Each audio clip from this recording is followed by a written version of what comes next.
Bloom வெஞ்சர்ஸ்ன்ற ஒரு start up company வந்து ஒவ்வொரு நாட்டை பத்தி அதனுடைய வளர்ச்சியை பத்தி சொல்லிக்கிட்டு வர்றாங்க. ஸோ அப்படி இந்தியாவை பத்தி வந்து அவங்க என்ன கணிச்சிருக்காங்கன்னா, இந்தியாவுக்குள்ள 3 நாடுகள் இருக்கு அப்படின்ற விஷயத்த சொல்லியிருக்காங்க. என்னடா இது இந்தியாவுக்குள்ள 3 நாடுகளா அப்படின்னு நீங்க யோசிக்கலாம். அவங்க என்ன சொல்றாங்கன்னா, இந்தியாவை வந்து 3 மக்களா வந்து பிரிக்கிறாங்க. ஸோ முதல் மக்கள் வந்து ஏ கேட்டகரி, அதாவது கோடீஸ்வரர்கள் இவங்க இருக்காங்க அப்படின்னு சொல்லப்படுது. செகண்ட் கேட்டகரி பாத்தீங்கன்னா வந்து பி கிளாஸ், அதாவது அன்றாடம் வேலைக்கு போறவங்க.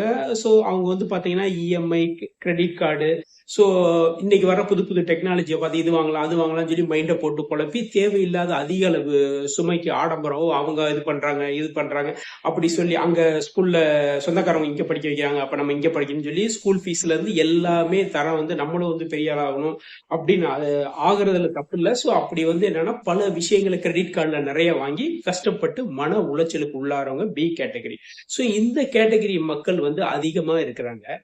சி கேட்டகரின்றது வந்து பாத்தீங்கன்னா சாப்பாட்டுக்கே வந்து வழி இல்லாதவர்கள் சி கேட்டகரி. ஸோ அவங்க வந்து 3 கேட்டகரியா பிரிக்கிறாங்க. முதல் ஏ கேட்டகரியா இருக்கவங்க மெக்சிகோ நாடு நாட்டு மக்கள் அப்படின்ற மாதிரி சொல்றாங்க.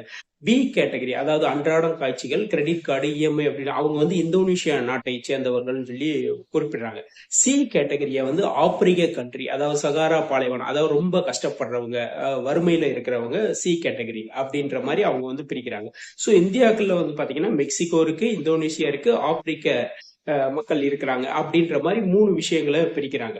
மக்கள் வந்து என்னன்னா இந்த ஏ கேட்டகரி மக்கள் வந்து என்னன்னா குறையிறதும் இல்லை ஏறுறதும் இல்லை, அப்படியே அந்த கேட்டகரி மக்கள் என்னன்னா நல்லா செலவழிக்கிறாங்க போறாங்க. ஸோ அதுக்கடுத்து வந்து என்னன்னா பில இருந்து சில பேர் வந்து ஏ கேட்டகரிக்கு மாறிடுறாங்க.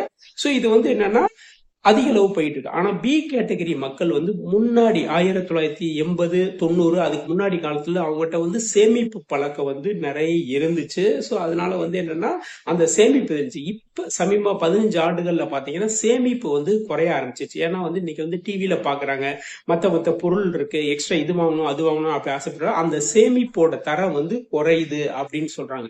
சி கேட்டகரி வந்து பாத்தீங்கன்னா அது வந்து அப்படியே தான் இருக்கு. அதுல வந்து என்னன்னா ஒரு சில மாற்றங்கள் இருக்கே தவிர அது அப்படியே தான் இருக்கு. இந்த பில மட்டும் பாத்தீங்கன்னா முன்னாடி சேமிப்பு தரம் இருந்துச்சு, இப்ப சேமிப்பு வந்து என்னன்னா குறைஞ்சிக்கிட்டே வருது அப்படின்ற மாதிரி சொல்லப்படுது. அவங்க வந்து முக்கியமா சொல்றது வந்து கல்விக்காக வந்து இந்தியாவோட மொத்த உற்பத்தியில வந்து கல்விக்காக வந்து என்னன்னா நாம ஒதுக்குறது வந்து 2.7% மட்டுமே தான். ஆனா இதே இது வந்து அமெரிக்காவோ சீனாவோ ரஷ்யாவும் சரி பிளஸ் வேற கண்ட்ரிகள், ஸ்வீடன் நாடு போன்ற பாத்தீங்கன்னா கல்விக்காக வந்து அதிக அளவு வந்து ஒதுக்குறாங்க.